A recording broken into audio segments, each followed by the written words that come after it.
Dans l'univers du Seigneur des Anneaux, tout semble prêt pour des démonstrations spectaculaires. Des seigneurs obscurs, des magiciens millénaires, des forces anciennes qui dorment sous les montagnes. On pourrait s'attendre à des pluies de feu, à des ouragans invoqués par un mot de pouvoir, à des duels d'éléments dignes d'un autre monde. Et pourtant, rien de tout cela. Pas d'éclairs qui zèbrent le ciel à chaque confrontation. Pas de mur d'eau, ni de tornades invoquées par Gandalf. Même Sauron, maître de la corruption, n'écrase pas ses ennemis sous des volcans sur commande. Pourquoi ? Pourquoi Morgoth, le plus grand des Valar déchus, celui qui façonna le monde dans la violence, n'a-t-il pas réduit ses ennemis à néant par une simple tempête ? Pourquoi les êtres les plus puissants de la Terre du Milieu semblent-ils fuir la magie élémentaire ou la mépriser ? La réponse n'est pas dans un sort. Elle est dans la nature même du pouvoir selon Tolkien. Une vérité discrète, enfouie sous les récits de bataille, mais plus essentielle encore que l'anneau unique. Alors, si ce genre de mystère vous intrigue, abonnez-vous. Ici, on ne lance pas de boule de feu, mais on éclaire ce que même Sauron aurait préféré garder dans l'ombre. La magie élémentaire, ce pouvoir que l'on imagine instinctivement associé aux mages et aux êtres surnaturels, contrôler le feu, soulever les vents, briser la terre, faire jaillir des flots déchaînés. Dans d'autres récits, elle est le cœur même de la magie. Mais chez Tolkien, elle n'est qu'un murmure. Présente, oui, mais comme en sourdine, retenue derrière un voile de principes anciens. La magie élémentaire dans le monde d'Arda ne consiste pas à jeter des sorts à la volée. Elle est une altération profonde du réel, une action directe sur la matière créée par Eru Ilúvatar. Et cela, même les plus puissants y pensent à 2 fois avant d'y toucher. Prenons Gandalf, un Maya esprit immortel envoyé parmi les hommes pour guider, pas pour dominer. Et pourtant, il a accès à cette magie. Lorsqu'il affronte les wargs dans les monts brumeux, il crée un cercle de feu. Plus tard, à Khazad-dûm, c'est par le feu qu'il répond à la puissance sombre du Balrog. Il invoque la lumière et les flammes, mais jamais dans l'excès. Juste assez pour survivre, jamais pour détruire gratuitement. Ce feu, c'est un avertissement, une barrière, un appel au recul, pas une arme de conquête. Sauron, lui, est bien plus que cela. Il fut le disciple de Morgoth, façonné dans le désir de dominer toute chose. Il maîtrise des pouvoirs terrifiants et pourtant, là encore, la magie élémentaire reste secondaire. Il ne fait pas exploser les montagnes, ne submerge pas les terres sous des rats de marée. Il préfère corrompre, manipuler, séduire. Même sa plus grande œuvre, l'anneau unique, n'est pas une source de feu ou de foudre, mais un catalyseur de volonté, un outil de contrôle absolu. Dans les batailles du second âge, son pouvoir se manifeste à travers ses armées, sa ruse, ses artifices, pas par des cataclysmes magiques. Et puis il y a Morgoth, celui qui, à l'origine, pouvait réellement bouleverser les éléments. Au premier âge, il lève des tempêtes, secoue les fondements du monde. Il tord la lumière elle-même, infecte l'eau, corrompt les racines de la terre. Mais plus il use de cette force, plus il se vide. Car chez Tolkien, exercer une domination matérielle absolue, c'est s'arracher peu à peu à sa propre nature.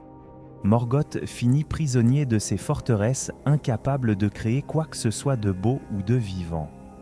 Là où il pouvait faire trembler les cieux, il ne reste plus qu'une volonté brisée, étouffée dans l'ombre.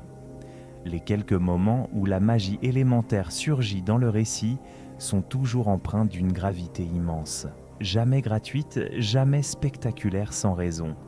Elle surgit dans l'urgence, dans la nécessité vitale, comme un dernier recours, et toujours elle laisse une trace, une marque, un déséquilibre, comme si l'univers lui-même résistait à ce genre d'intervention directe. Ce n'est pas un hasard. Dans la cosmogonie de Tolkien, la création d'Arda s'est faite par la musique, par l'harmonie, non par la violence. Chaque élément du monde possède sa propre voix, son propre rythme. Altérer cela, c'est rompre avec l'intention première du Créateur, c'est se poser en rival de l'ordre cosmique. Gandalf le sait, Sauron l'oublie, Morgoth l'a défié et en a payé le prix. Ainsi, même lorsque les plus grands personnages disposent des moyens d'ébranler le monde, ils s'en abstiennent. Par crainte, par sagesse ou par orgueil, chacun à leur manière. Mais toujours, la magie élémentaire reste en retrait. Puissante, mais cachée. Présente, mais taboue. Comme si, dans la terre du milieu, le vrai pouvoir ne résidait pas dans la capacité à brûler une armée, mais dans la décision de ne pas le faire. Chez Tolkien, la magie n'est jamais gratuite. Elle n'est pas un outil d'animation ou de spectacle. Elle n'est même pas, à proprement parler, une magie comme on l'entend dans d'autres univers. Elle est l'extension d'une volonté, un prolongement de l'être, de son intention, de son harmonie ou de sa rupture avec l'ordre du monde. C'est pour cela qu'elle est si discrète, si rare et pourtant si omniprésente. Elle n'a pas besoin de formules ni de gestes amples. Elle se manifeste par l'influence, par la transformation lente, par la tension invisible entre le désir et la création. Prenons Gandalf, il pourrait régner, il en a le pouvoir, mais il choisit de ne pas le faire. Envoyé par les Valar sous une forme humaine, il a pour mission de conseiller, non de conquérir. Son pouvoir n'est pas dans ses mains, mais dans ses mots. Il n'impose pas, il persuade, il n'ordonne pas, il inspire. Là est sa force. Lorsqu'il agit, c'est toujours en dernier recours et avec une retenue presque douloureuse. Il ne veut pas forcer le monde, seulement lui rappeler ce qu'il peut être. Sauron, lui, suit un tout autre chemin. Ancien Maya comme Gandalf, il était à l'origine un esprit d'ordre, de structure, de beauté froide, mais son désir d'efficacité d'un monde parfaitement contrôlé l'a mené à une obsession, dominer. Et pourtant, même lui ne cherche pas d'abord la destruction brute. Il préfère séduire, manipuler, offrir des choix empoisonnés. Il comprend que la vraie emprise ne vient pas d'une explosion, mais d'un consentement déformé. L'anneau unique est l'expression parfaite de cette volonté. Il ne tue pas, il soumet. Il ne brille pas, il attire. C'est une magie de l'ombre, une magie qui n'a pas besoin d'éclairs pour conquérir un empire. Et Morgoth, il est le point de départ de tout cela. Le plus grand des Ainur, celui dont la voix jadis chantait parmi les plus belles du monde.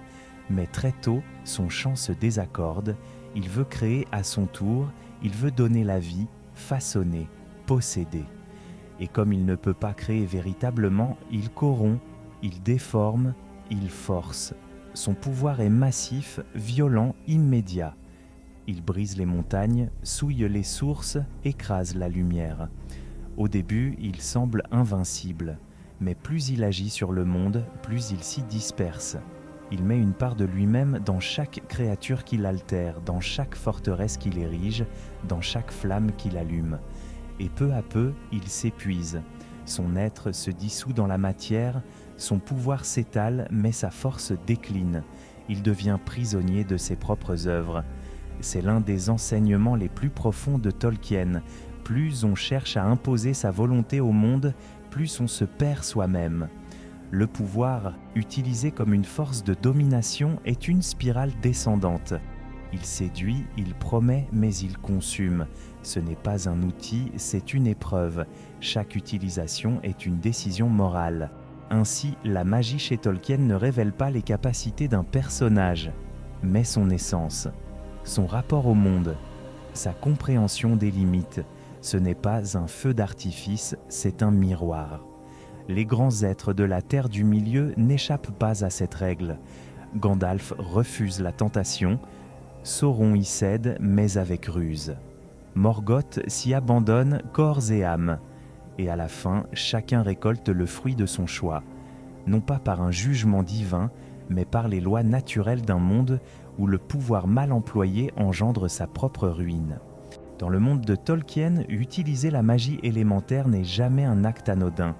Ce n'est pas seulement une question de force ou de stratégie, c'est une déclaration d'intention, une prise de position face au monde.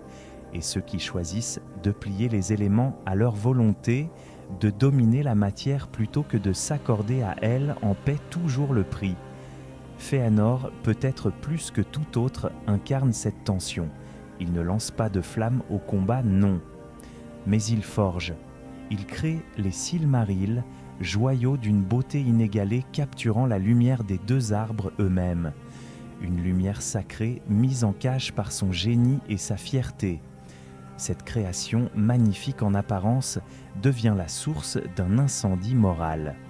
Consumé par le désir de les posséder, Fëanor enflamme la terre du milieu, au sens propre comme au figuré. Son serment, son exil, les guerres qu'il déclenche, tout naît de cette flamme intérieure qu'il ne parvient plus à contenir. Il n'a pas utilisé le feu pour brûler ses ennemis, mais il est devenu lui-même un brasier qui détruit tout autour de lui. Son pouvoir n'a pas été maîtrisé, il l'a maîtrisé lui. Morgoth suit une trajectoire parallèle mais plus vaste, plus cosmique. Au départ, il est l'un des plus puissants esprits de la création. Il connaît les profondeurs de la terre, les secrets du feu, les vents des hauteurs. Il aurait pu devenir un guide pour le monde, mais il choisit de plier la matière à sa volonté. Il contamine les eaux, corrompt les bêtes, altère les paysages. Il érige des montagnes non pour leur beauté, mais pour asseoir son règne. Et chaque acte de domination lui coûte. Car dans l'univers de Tolkien, altérer l'ordre naturel, c'est se couper de la source de toute harmonie. À force de vouloir tout posséder, Morgoth se disperse dans ses œuvres. Sa force devient sa prison. À la fin, il n'est plus qu'un roi enfermé dans une forteresse, incapable de marcher sans trembler, vidé de sa grandeur. Gandalf, lui, a compris cette leçon. Il en connaît le danger.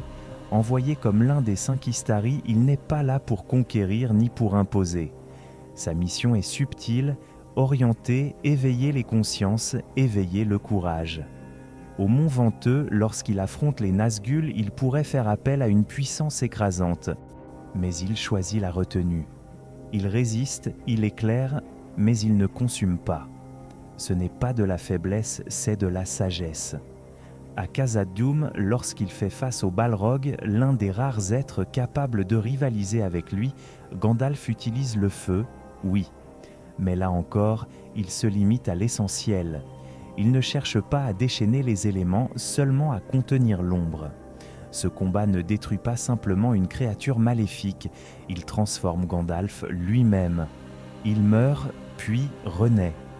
Et dans cette transformation, il devient Gandalf le Blanc, l'incarnation de l'équilibre retrouvé, d'un pouvoir purifié par l'épreuve.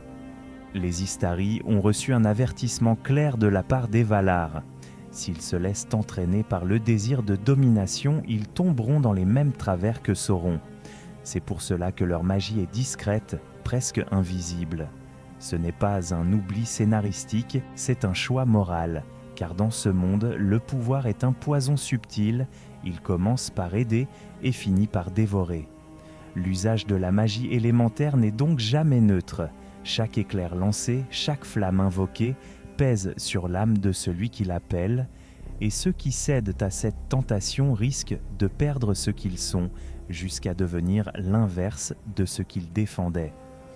Dans la terre du milieu, ce n'est pas la puissance qui sauve, c'est la maîtrise, la capacité à dire non quand tout pousse à dire oui. La magie véritable n'est pas dans le feu, mais dans la main qui choisit de ne pas l'allumer. Dans l'univers de Tolkien, la puissance véritable ne se mesure pas à la violence d'un orage ou à la chaleur d'une flamme. La magie élémentaire existe, oui, mais elle est un piège. Elle attire ceux qui veulent imposer leur volonté au monde et les éloigne de son harmonie. Morgoth s'y est perdu, dispersant sa force dans la matière qu'il voulait dominer. Sauron l'a évité, préférant la corruption subtile, et a chuté quand même. Gandalf, lui, a choisi la retenue, non par faiblesse, mais par sagesse. Chez Tolkien, le vrai pouvoir n'est pas dans l'éclair, il est dans le silence, dans le refus de céder à la tentation, dans la capacité à guider sans asservir, car ce n'est pas celui qui fait trembler la terre qui change le monde, mais celui qui résiste à l'envie de le faire. Si cette vision du pouvoir vous parle, abonnez-vous, et que votre like soit aussi discret qu'un murmure de Gandalf, mais aussi puissant qu'une décision prise dans l'ombre.